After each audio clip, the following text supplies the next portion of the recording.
안녕하십니까 수강생 여러분. 이 시간은 우리 제11주차 1교시, 우리 지난 시간까지는 중동 문화에 대해서 했죠. 딕션.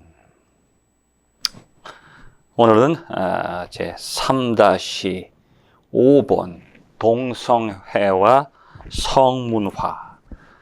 동성애와 성문화. 동성애.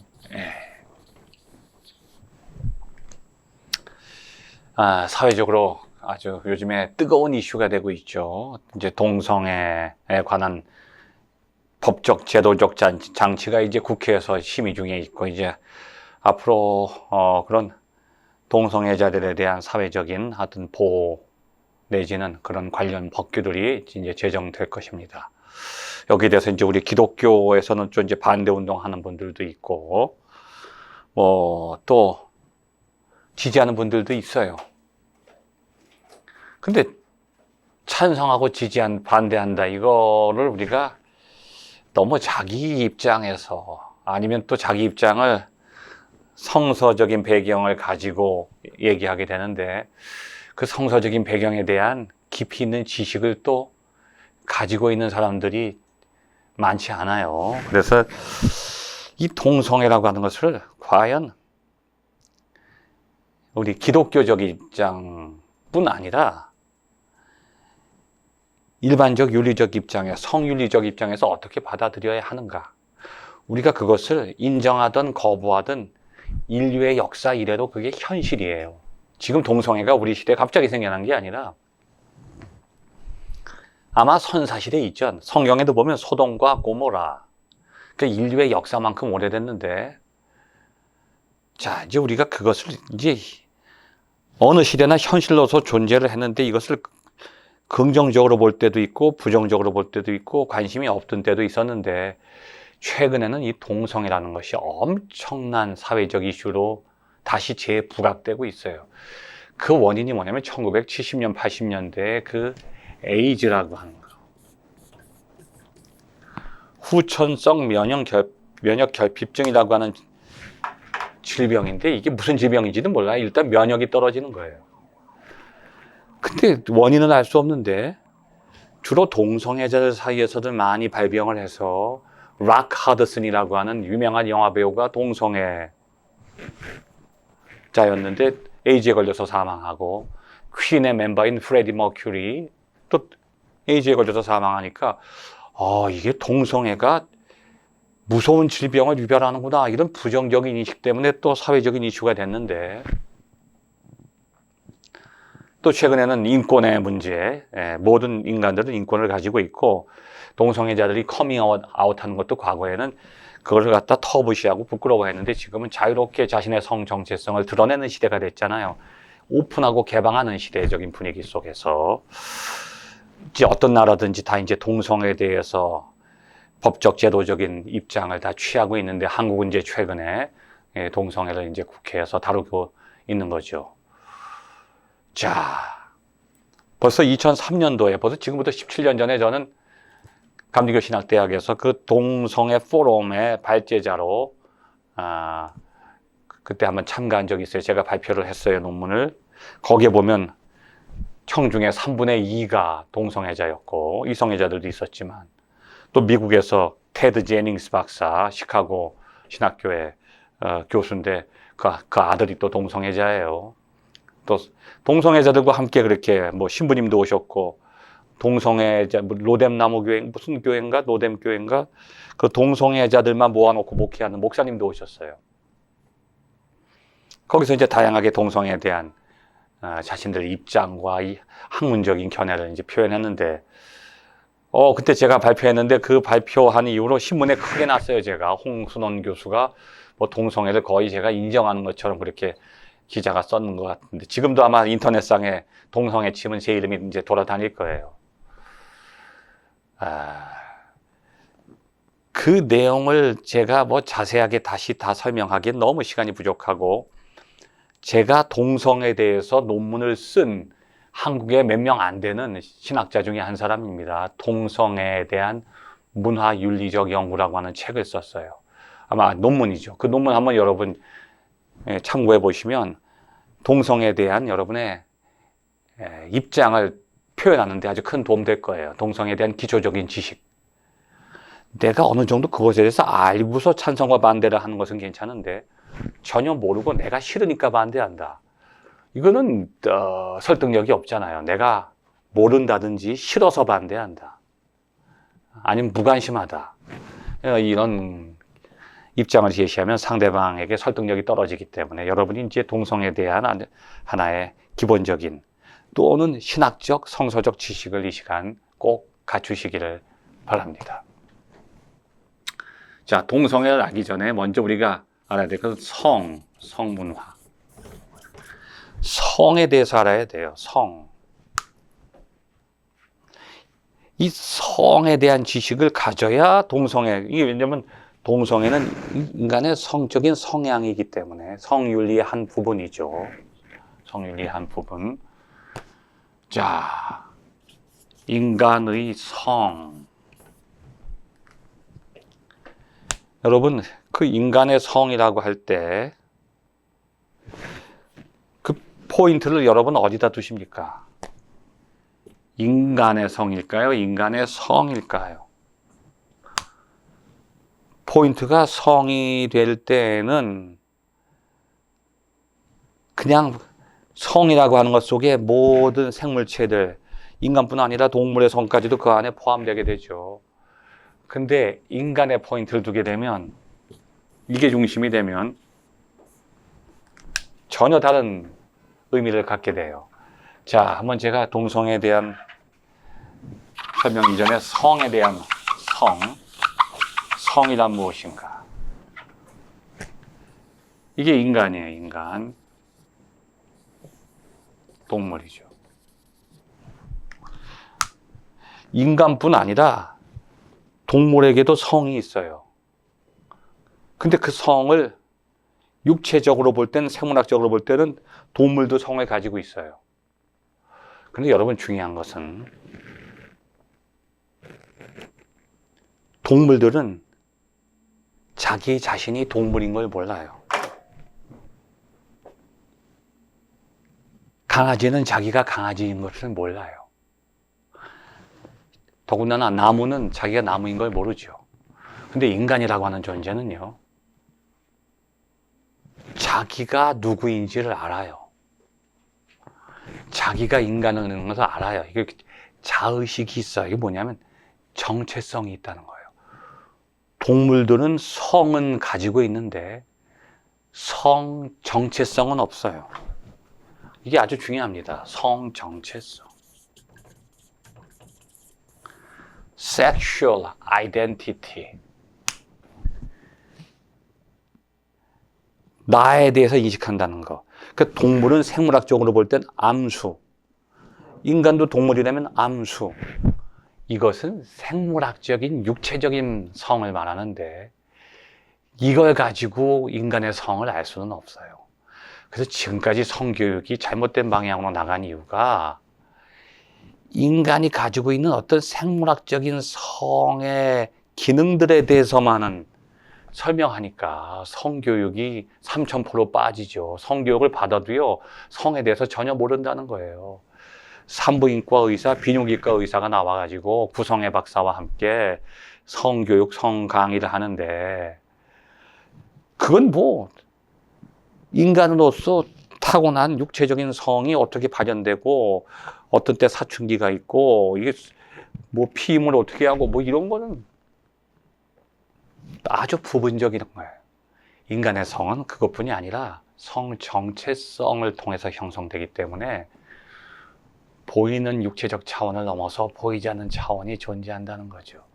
그래서 지금까지는 인간과 동물의 공통점, 여기서 성을 설명하려고 했단 말이죠. 공통점을. 그것은 타고난 본능적인 거예요. 근데 여러분, 물론 프로이드도 인간의 본성 중에 가장 강력한 것이 성적인 본능이다. 리비도다. 그것에 의해서 인간의 성격까지도 결정된다. 모든 의식을 지배하는 게, 그게 무의식 속을 지배하는 게 성적인 욕망이다. 뭐 그렇게 설명할 수는 있지만 그거 프로이드도 잘 자세히 설명한 게 아니에요. 그 사람은 원래 의사였고 생물학자니까, 생화학자니까 육체적인 성만을 설명하니까 공격을 받는 거예요. 왜냐하면 모든 동물들은 다 육체적인 성의 지배를 받아요. 어떻게 지배받냐 하면 모든 동물들은 성적인 주기가 있어요. 일정 기간에 성적인 기능과 역할이 나타나는 거예요. 1년 내내 그런 게 아니에요. 이것을 뭐라고 그럴까요? 발정기라고 그러죠. 모든 동물들은 발정기를 가지고 있어요. 그런데 인간은 발정기가 없어요. 더 깊이 있게 말하면 발정기가 없다기보다는 1년 365일이 발정기죠. 이건 뭐냐 하면 모든 동물들은 자기가 가지고 태어난 성적인 본능, 육체적인 본능의 지배를 받아요. 그 본능이 움직이면 자기는 성적으로 움직여요. 근데 인간만은 본능은 가지고 있지만 그것에 의해서 움직이는 게 아니라 오히려 본능을 인간이 지배해요. 왜냐하면 본능적인 육체적 차원을 넘어서는 어떤 성적인 영역을 갖고 있다는 뜻이죠. 그 안에는 심리적인, 정신적인 성의 영역이 있고 또 사회적인 성의 영역이 있어요. 그래서 최근에는 과거처럼 성이라고 하는 것을 이 섹스라고 표현 안 하고 이건 동물적인 생물학적인 용어인데 이건 없어졌어요. 이제 젠더라고 그러죠. 젠더. 젠더는 이것도 성인데 사회적 성이에요. 사회학적 성. 그러니까 인간은 성적인 육체를, 성적인 모습을 가지고 태어나긴 하는데 그것이 전부가 아니라 그 후에 사회적으로 경험하고 학습하는 성의 영역이 더 크다. 쉽게 말하면 본능적인 성의 지배를 받기보다는 사회적으로 성을 지배한다. 자기 안에 성적인 본능이 있다고 해서 동물들처럼 짝짓기 하는 존재가 인간이 아니고 자기가 그걸 조절하고 컨트롤하고 제어하고 억제할 수 있는 능력을 가진 유일한 동물이다. 그게 동물이라기보다는 존재라는 거예요. 인격적인 존재라는 거죠. 성이라고 하는 게 육체적인 면만 있는 게 아니라 인격적인 면이 있다. 인간은 성적인 어떤 관계나 역할을 하게 될 때는요, 꼭 인격적으로 행동하는 거예요. 성은 인격을 가져야 돼요. 그게 빠지면 인간이 요즘 말로 말하면 동물이 되는 거죠. 동물의 왕국. 짐승보다 더한 놈, 짐승 같은 놈, 짐승만도 못한 놈들이 되는 거죠, 인간. 이거 좀 심한 얘기가 됐지만. 그래서 최근에는 이게, 윤리학자들 사이에서는 이 부분, 동물이 가지고 있지 않은 부분, 인간에게 속한 고유한 영역 속에 인간의 성의 본질이 있다. 이렇게 사람들이 주장을 하기 시작했어요. 그래서 이거는 생물학적인 성이라면 이게 사회적인 거죠. 사회적, 인격적 성이죠. 그래서 결론적으로 말씀드린다면 인간의 성이란 뭐냐? 성이라고 하는데 포커스가 맞춰지기보다는 인간의 성이다. 인간의 성. 이러한 관점에서 우리가 동성애라고 하는 성적인 현상을 접근해야 되는 것이 바람직하다. 왜냐하면 어떤 동물도 동성애를 하지 않는다는 거예요. 인간만 동성애가 있다. 그러니까 동성애 속에는 인간의 성의 특징이 담겨 있다. 물론 뭐 황새의 수컷이 동성애를 한다든지 그런 것이 가끔 나타나요. 보노보 원숭이도 동성애적인 성향을 가끔 보인다. 이거는 특별한 경우에 어떤 종족적인 어떤 생존의 위기 속에 있는다든지 돌발 상황 뭐 여러 가지 여건이 변할 때 나타나지 일상적인 동성애는 없다는 거죠. 인간에게만 동성애가 나타나는 이유는 인간의 성이 동물과 다르다고 하는 것을 동성애가 가장 특징적으로 보여주고 있다. 여러분이 이렇게 해석을 하시면 되는 겁니다. 그런 내용들이 여러분이 여기 책에 보면 여러분 그 블로그에 제 교재 바른정선 기사비 123페이지 보면 그런 내용들이 잘 여기 나타나 있죠. 123페이지. 자, 동성애와 성문화. 자, 여기 인간의 성과 동물의 성의 그러한 결정적인 차이점, 그런 내용들이 여기 쭉 여기 뭐 나타나 있는데, 자, 창세기에 보면 하나님은 인간을 성적인 존재로 만들으신 거예요. 창조하신 거예요. 그러니까 남자와 여자라고 하는 성적인 구별 속에 인간 존재의 신비가 있는데 우린 그걸 잘 알아야 돼요. 성경에 보면 성이라는 것이 남녀 간의 성적인 구별을 말하기 전에 인간이 무엇인지를 설명해요. 인간은 남성, 여성이 아니라는 거예요. 여기 창세기 2장 18절 보면 그런 얘기가 나오죠. 아담이 독처하는 것이 하나님 보시기에 좋지 못하니, 아담이라고 하는 한 남성은 아직 인간이 아니라는 거예요. 불완전하다는 거예요. 여성이라고 하는 한 여성이라고 하는 성적인 존재는 아직은 불완전하다는 거죠. 근데 남성과 여성이라고 하는 두 성이 결합해서 하나의 인간을 만든다는 거예요. 그러니까 이 성이라는 게 남녀 간의 구별을 말하는 게 아니라 하나의 인간을 형성하는 보완적인 두 요소라는 거죠. 아담도 미완성이고 하와도 미완성인데 둘이 한 몸을 이룬다. 자, 그래서 인간은 그 하나의 인간성을 남자와 여자라고 하는 이중적인 모습으로 설명하고 있다.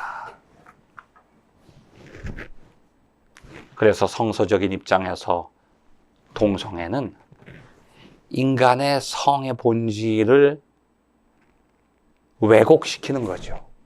어떻게 보면 하나님이 남성과 남성을, 아담과 또 하나의 아담을 만드셨다.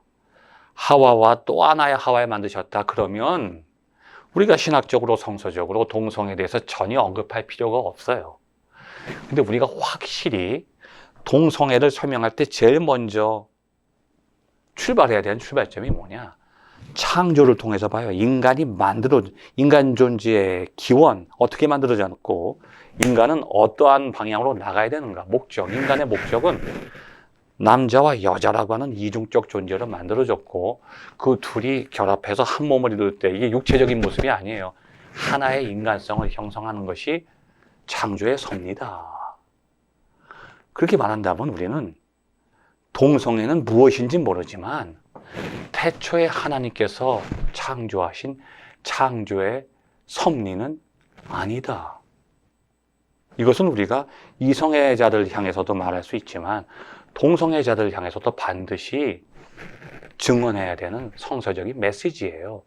우리가 동성애를 인정하든 인정하지 않든 내가 동성애자일지라도 동성애는 하나님의 창조의 섭리의 본래 모습은 아니다. 이건 말해줘야 되는 거죠. 그 대신 이제 그 다음 얘기는 제가 이제 결론 시간에 말씀드리고, 동성애의 원인은 무엇이냐? 그럼 동성애가 왜 생겼느냐?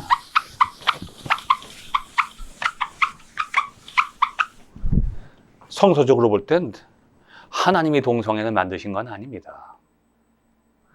하나님이 동성애를 창조하신 건 아니에요. 그럼 인간에 의해서 형성된 거죠. 이것은 여러분이 꼭 알고 계셔야 되고, 그럼 사회학적, 생물학적 관점에서는, 학문적인 관점에서는 동성애의 원인을 어떻게 규명하고 있는가를 먼저 우리가 살펴봐야 되죠. 첫 번째는 심리학에서 동성애의 원인을 얘기하고 있는 게 나오는데, 심리학의 대가가 누구죠? 할아버지가 지금은 프로이드의 오이디푸스 컴플렉스, 오이디푸스 컴플렉스 이론이라는 게 있어요. 자, 여러분 아마 아시는 분은 아시겠지만 프로이드가 동성애적 성향을 가지고 있다고도 많이들 얘기해요. 누구보다 강했어요, 동성애적인 성향이.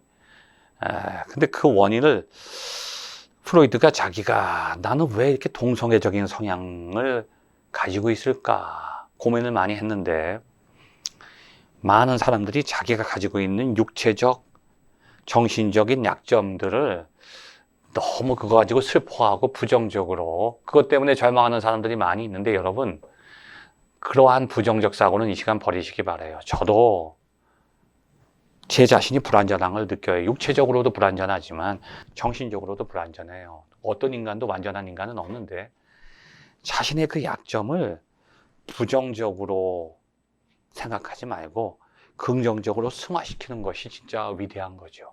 프로이드는 자신의 그런 약점들을 부정적으로 본 게 아니라 그걸 고민했어요. 내가 왜 내 안에 그러한 이성애적인 욕망과 함께 동성애적인 욕망이 있을까? 한참 고민하다 보니까 그러니까 결국은 심리학이라고 하는 것은 그 학자의 자기 분석이에요. 심리학은 누구를 향해서 이론을 제시하는 게 아닙니다. 자기를 해석한 결과가 심리학이 되는 거예요. 그 많은 심리학자들이 다 심리적인 그런 어려움을 겪었던 사람들이에요. 그러니까 프로이드는 자기를 분석한 거예요. 정신 분석의 대상이 자기 자신입니다. 최초에. 대부분의 심리학자들이 다 그래요. 자기가 어릴 때 오이디푸스 컴플렉스에 너무 큰 영향을 받았다는 거예요. 그 아버지에 대한 자신의 그런 어떤 알 수 없는 부정적 감정들, 이게 너무 커서도, 그만큼 프로이드는 어머니와 가까웠어요.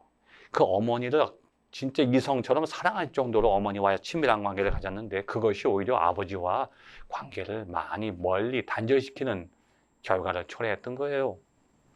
그래서 프로이드는 자신의 오이디푸스 컴플렉스 이론을 만들어내면서 뭐라고 그랬냐면, 모든 인간은 양성애적인 성향을 가지고 태어난다.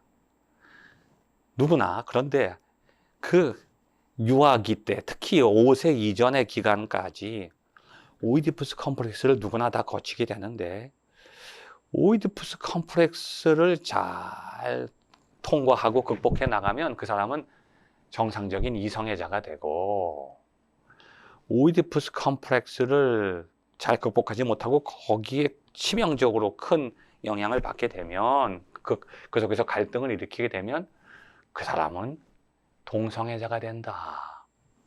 그러니까 모든 인간은 이성애와 양성애를 처음부터 가지고 태어나는 게 아니다. 두 가지 성향을 똑같이 갖고 태어난다는 거예요. 모든 인간은 양성애적 성향을 가지고 태어났는데, 오이디푸스 컴플렉스를 거치면서 어떤 사람은 이성애자가 되고 또 어떤 사람은 양성애자가 될 수 있다. 이것이 심리학적 관점에서 프로이드가 우리에게 제시했던 오이디푸스 컴플렉스 이론이죠. 그 다음에 동성애를 사회학적으로 분석했던 사람들, 연구자들이 있는데, 그 사람들은 킨제이 학파라고 하죠. 킨제이 학파.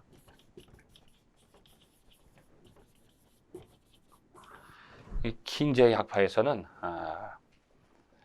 동성애에 대한 학습이론을 제시합니다. 학습이론.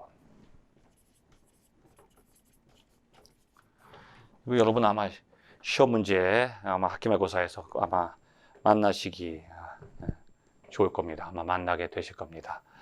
자, 이건 어떤 이론인가 하면, 동성애가 후천적인 면 또는 사회학적인 면을 가지고 있다고 하는 하나의 결정적인 근거가 되는 이론이죠.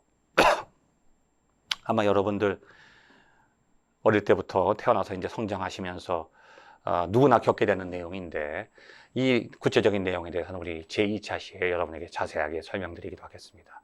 감사합니다.